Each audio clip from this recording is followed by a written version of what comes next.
Olá, queridos alunos, sejam todos bem-vindos e todas bem-vindas a mais uma aulinha de história, tá certo? Desde já é uma grande alegria ter você aqui conosco e a gente vai dar continuidade da aula passada que nós tivemos sobre o capítulo 4, a Primeira República no Brasil.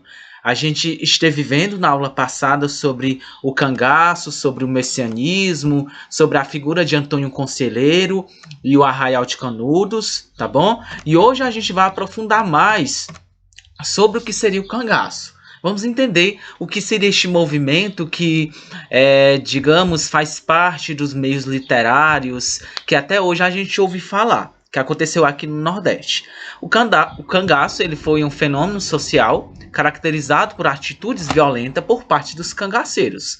Os cangaceiros eram justamente essas pessoas, esses homens, que eram considerados esses bandidos do sertão. Estes que andavam em bandos armados espalhavam o medo pelo sertão nordestino.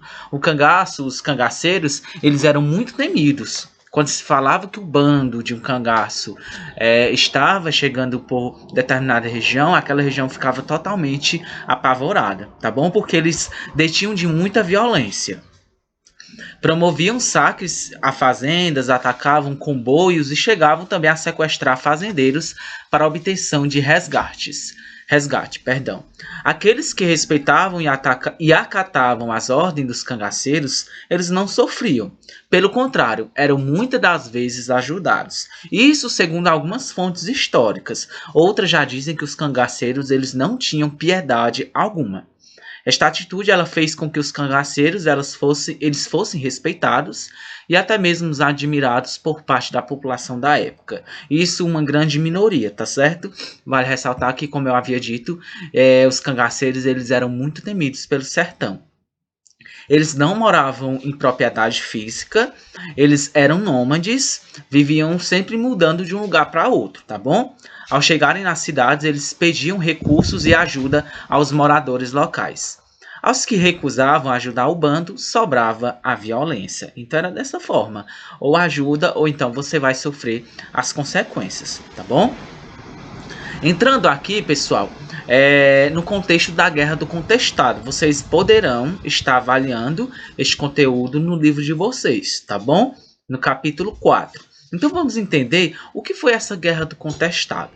Ela foi um conflito armado que ocorreu na região do sul do Brasil entre outubro de 1902 e agosto de 1916. Portanto, foram 4 anos de conflito nessa região.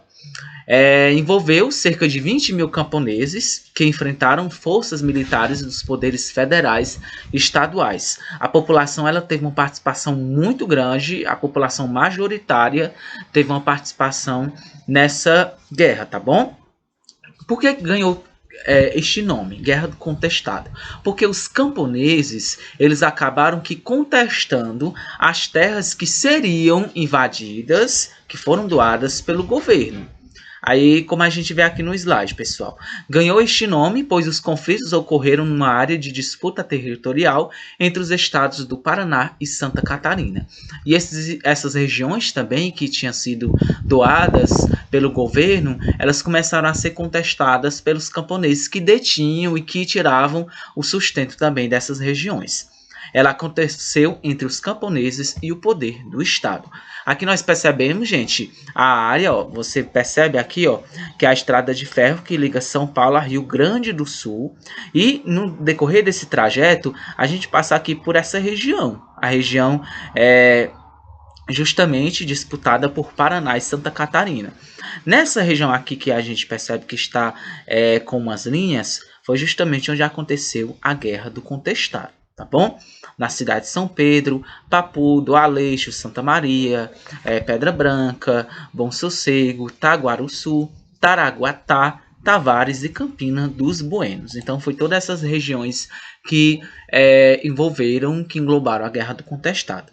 As causas desta guerra foi justamente a construção de estradas de ferro entre São Paulo e Rio Grande do Sul, os interesses do capital estrangeiro acima dos interesses da população, as posses de terras não regularizadas e também o desemprego dos camponeses e a perda das terras. Foi justamente isso que causou ainda mais fúria dos camponeses. E assim como aqui no Nordeste tivemos um grande nome messiânico, que foi o Antônio Conselheiro, lá na região também do Sul, tiveram um líder chamado José Maria de Agostinho, que ele também era conhecido como curandeiro, como rezador, e tinha um papel messiânico também em estar instigando estes camponeses a entrar no conflito.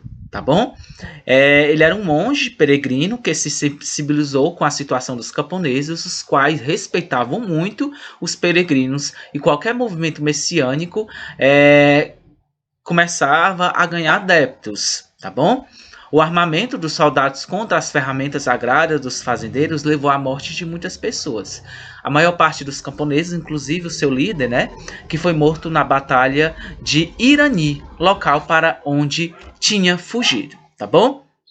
E aqui, pessoal, a gente chega à conclusão da Guerra do Contestado, que ela mostra a forma com que os políticos e os governos eles tratavam as questões sociais no início da República, uma forma totalmente desrespeitosa com os demais cidadãos, com os demais eleitores. Eles ainda tinham muito do caráter ditatorial, tá bom?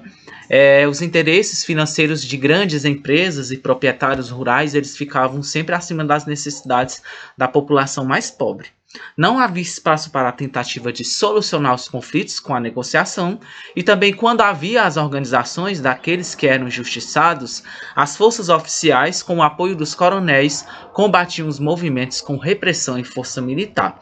Então, digamos que este período ainda da Nova República ainda não tinha devidamente se fixado. Tá bom? Eles ainda não seguiam que a República, o que um governo republicano ele deve seguir, que é justamente a vontade, a maioria do povo. Um governo, acima de tudo, democrático.